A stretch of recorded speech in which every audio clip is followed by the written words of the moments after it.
God Emperor Trump selected a brand new Supreme Court justice. So what's the verdict? What's up, fellow freaks? I am Caleb Salvatore. Welcome to Nap Time with Ruth Bader Ginsburg.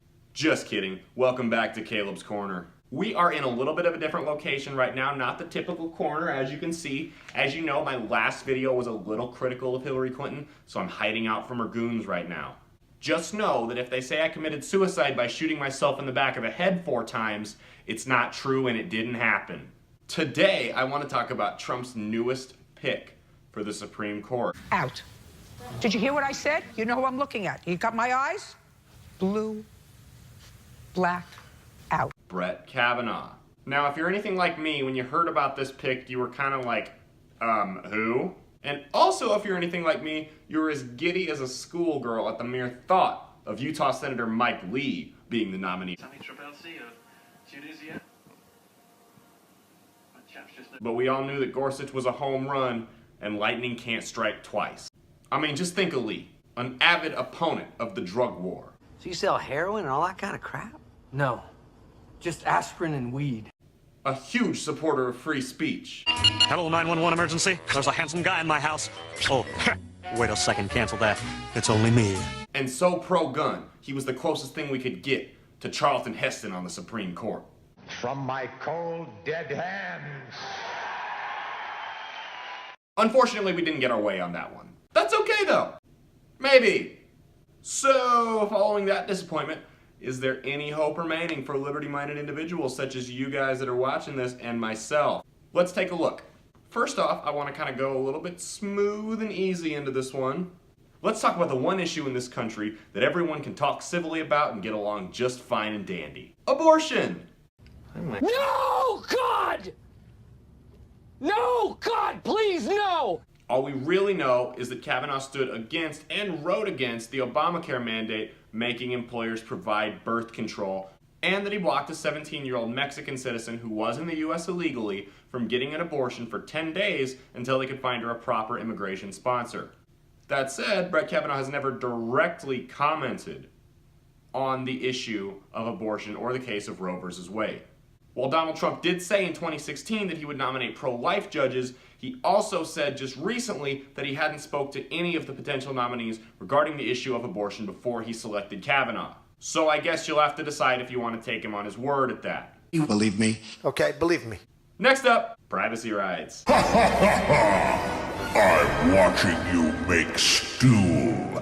While I prefer to avoid expressing my opinion on the issue of abortion because it's so divisive and gets so many people so riled up, I'm going to be open and honest with you about privacy rights. On the issue of privacy, to put it bluntly, Kavanaugh sucks. You gotta be kidding me. He's gone on the record stating that the operation exposed by civil rights hero Ed Snowden was, and I quote, consistent with the 4th Amendment. Really, bruh? He has also stated that, and I quote, critical national security needs outweigh the impact on privacy, end quote. I'm watching you, Wazowski.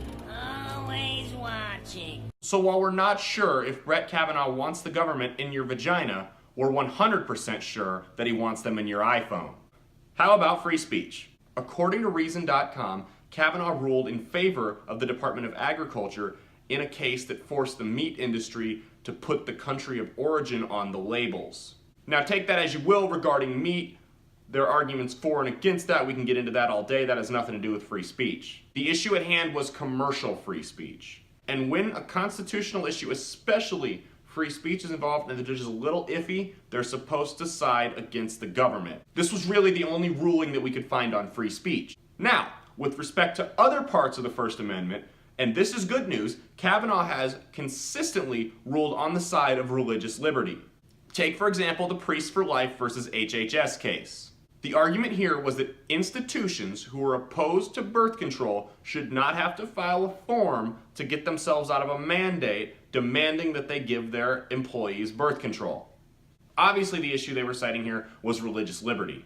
In this case, Kavanaugh sided with the priests, stating that, to paraphrase of course, when the government forces someone to do something against their sincere religious beliefs, with the threat of a penalty or fine, that this blatantly blocks and hinders their ability to practice their religion freely.